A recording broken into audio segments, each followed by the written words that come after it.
दुर्गा नदी के किनारे बसा एक गांव फूलपुर। गांव में कुछ 100-150 लोग रहते थे।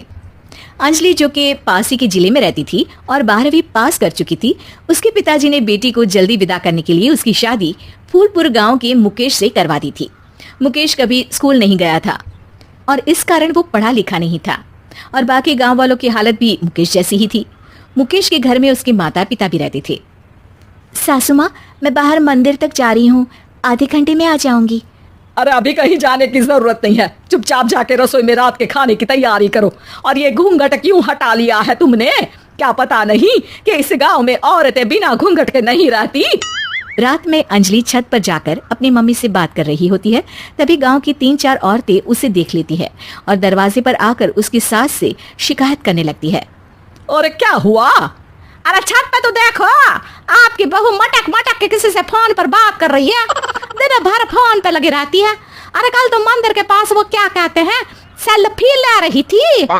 शहर की बहू रखना अच्छा शान की बात है, पर देखना इसके लक्षण से ये तो तुम्हारे परिवार को बदनाम ना कर दे। ये पहली बार नहीं था जब सास से गांव के लोगों ने अंजलि की बुराई या शिकायत नहीं की हो। अब तो ये रोज की बात थी। अंजलि ये सब सुन लेती है। जब वो नीचे जाती है तो मुकेश भी वहां आ जाता है। सास कहती है, बेटा, लोग घर आकर शिकायत करने लगे हैं बहू के कामों की, देख लो। पति हो, संयम से रखो इसे। माँ जी, मैं तो अपनी माँ से बात कर रही थी, क्योंकि यहाँ कोई बात करने लायक ही नहीं है और अब मैं माँ के पास ही रहूंगी। वहाँ क्या रहना, वहाँ बाहर के लोग तो ठीक है, पर घर के लोग भी इज्जत ना दे सके। अरे नहीं नहीं अंजलि, ऐसा नहीं है, धीरे धीरे सब ठीक हो जाएगा, तुम फिक्र ना करो। अरे बस कुछ बोलना ही नहीं है, सर पे चढ़ा रखा है बहू को। सास मुकेश की नरम बात सुन के वहां से मुंह चढ़ाकर चली जाती है। मैं तो कहती हूँ हम दोनों शहर चले जाते हैं। मैं पढ़ी लिखी हूँ, मुझे वहाँ नौकरी भी मिल जाएगी और थोड़े दिनों में आप भी वहाँ कुछ काम ढूंढ लेना। अरे नहीं नहीं अंजलि, हम यहाँ ना गांव का खेत, माँ पिताजी को छोड़कर शहर नहीं जा सकते। माँ पिताजी को कैसा लगेगा और गांव वाले क्या सोचेंगे? ये कहकर मुकेश सोने चला जाता है और अंजलि की गांव वालों द्वारा बुराई का सिलसिला बहुत दिनों तक चलता ही रहता है। लेकिन अंजलि गुस्सा ना दिखाते हुए समझदारी से काम लेती है। बारिश का मौसम चालू हो जाता है। जोरदार बारिश से पूरे गांव में हाहाकार मच जाता है। दुर्गा नदी में बाढ़ आ जाती है और बाढ़ का पानी पूरे गांव की फसल तबाह कर देता है।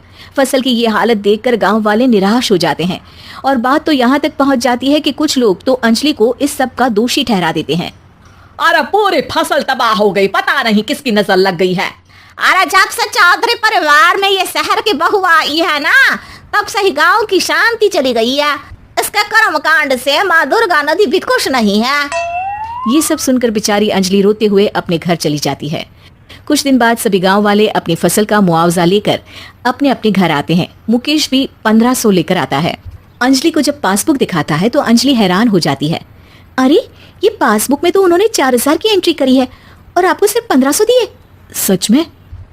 अरे वो सरकारी अफसर आपको बेवकूफ बना रहे हैं। सरकार की तरफ से हमें 4000 मिले हैं, लेकिन बाकी का सारा पैसा खुद ही खा रहे हैं। आप लोग के अनपढ़ होने का फायदा उठा रहे हैं।